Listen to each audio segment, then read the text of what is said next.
अपने आप होती है। हमारा स्वभाव है और भारत की जो धरती है ये बैरागियों की पूजा करती है।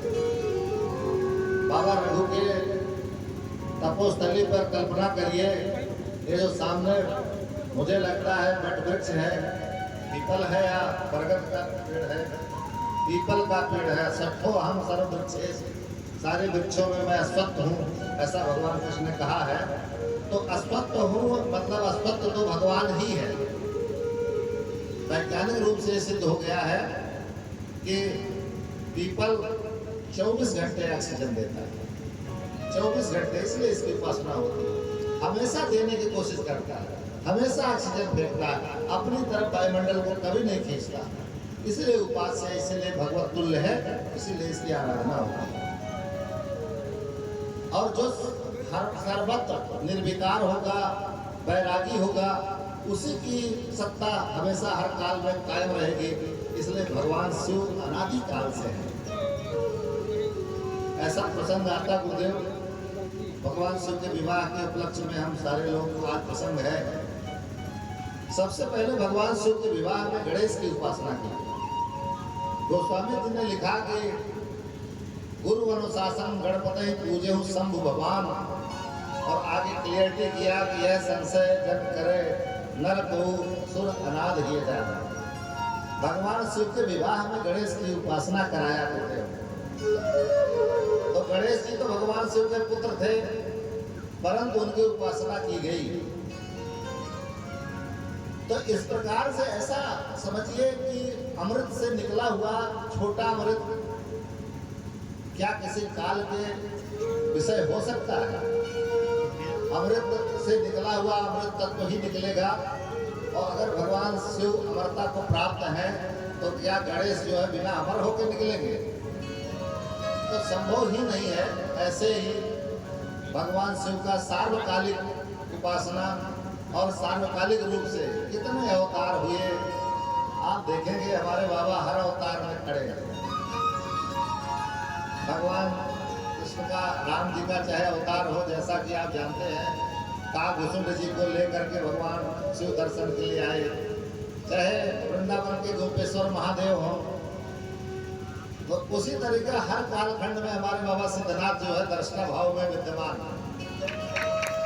मैं गुरुदेव से कहता हूँ इस बहराइच के कल्याण का एकमात्र कोई रास्ता है तो भगवान सिद्धनाथ की उपासना। और जब तक ये पूरा बहराइच भगवान सिद्धनाथ की उपासना में जागृत नहीं हो जाएगा तब तक उसका राग जाएगा नहीं। और उस राग की वजह से अपना अपना करके लड़ता झगड़ता रहेगा, विकास का काम रुकता रहेगा, शिक्षा में पिछड़ा रहेगा, महिलाओं का सम्मान कम करेगा। ये सब विकार वास्तव में इसलिए है कि अभी थोड़ा बाबा सिद्धनाथ की तरफ लोगों का ध्यान लाने की जरूरत है।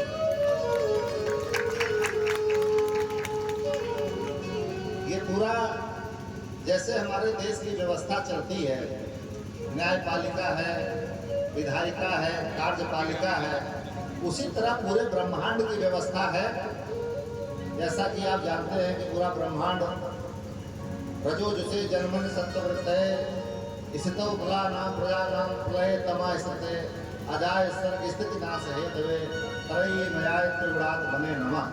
ये जो त्रिगुणात्मक सृष्टि है इसके मूल में भगवान शिव सबका संचालन कर रहे हैं। जैसे न्यायपालिका के माध्यम से विधायिका नियंत्रित होती है, विधायिका के माध्यम से कार्यपालिका नियंत्रित होती है, इसी तरह भगवान शिव के माध्यम से ब्रह्मा और विष्णु दोनों नियंत्रित होते हैं। और एक दूसरे के उपासक, आप कल्पना करिए कि अगर विधायिका नहीं होती तो सृष्टि के पालन का मर्यादा निर्माण नहीं होता।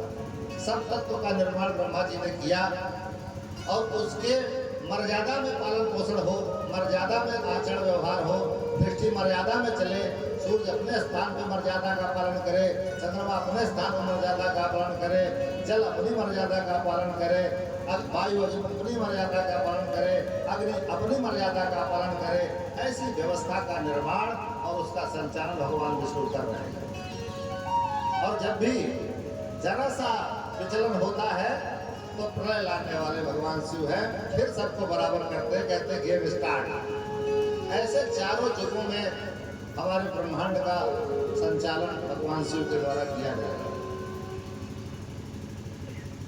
बड़ी ताजुब की बात है, जो परम वैरागी हो, जिसका कोई राग न हो, जिससे कोई लेना देना न हो, उसका भी लेना देना इस सृष्टि से है, क्योंकि वो भी शिव कल्याणकारी है।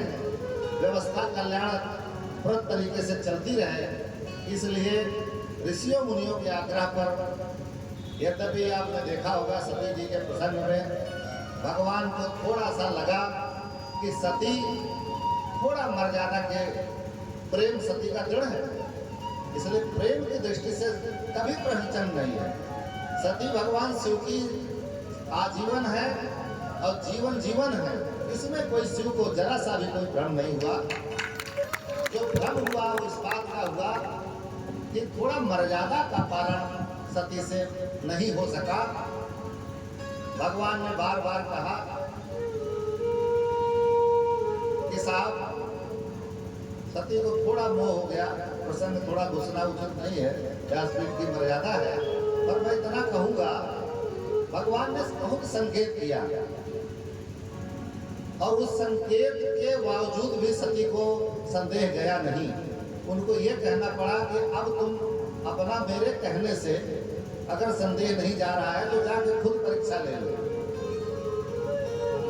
मित्रों, ये परीक्षा की जो स्थिति है तभी उत्पन्न होती है जब मन में वैराग्य दृढ़ न हो, जब मन में मोह हो। सती के मन में मोह था कि मेरा पति इस जगत का मालिक है, उसके आगे कौन है। इसीलिए उन्होंने कहा कि शंकर जगत बंद जगदीशा, सुर नर मुनि सब नाम है शीशा, हे निर्भुसुतहि कीन गुणामा।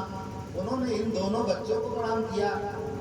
तो ये क्या वो सच्चिदानंद स्वरूप भगवान है कि नहीं है, इस बार को लेकर के उनका मन में चलने लगा। उनकी बुद्धि समर्पण बुद्धि नहीं थी, विवेचनात्मक बुद्धि थी। जब विवेचना रहेगी जीवन में तो आप तर्क करेंगे, और तर्क से नहीं काम चलेगा, कुतर्क करेंगे, वितर्क करेंगे। सती के मन में ऐसा कुतर्क वितर्क होने लगा। बाबा ने समझ लिया कि अब मेरे कहने से भी संदेह नहीं जा रहा है, अब जो है अब कुछ वही है सोई जो राम रचि रहा। बाबा भी सरेंडर कर दिए। कभी कभी जीवन में ऐसा आता है, अपने पुत्र के प्रति, पत्नी के प्रति, भाइयों के प्रति एक ऐसी स्थिति उत्पन्न होती है जब लगता है कि भगवान को सरेंडर ही कर सकते हैं कि भाई अब हम क्या कर सकते हैं, जो भगवान लिखे पड़े होंगे होगा। तो भगवान शिव की भी स्थिति आ गया। उन्होंने सती से कहा, सती ने जैसा आपको जानकारी है कि अपने तरीके से परीक्षा लेने का कोशिश किया, पर उसमें एक बहुत बड़ी त्रुटि हो गई, जो त्रुटि क्षम्य योग्य नहीं थी, क्षमा योग्य नहीं थी। सती ने सीता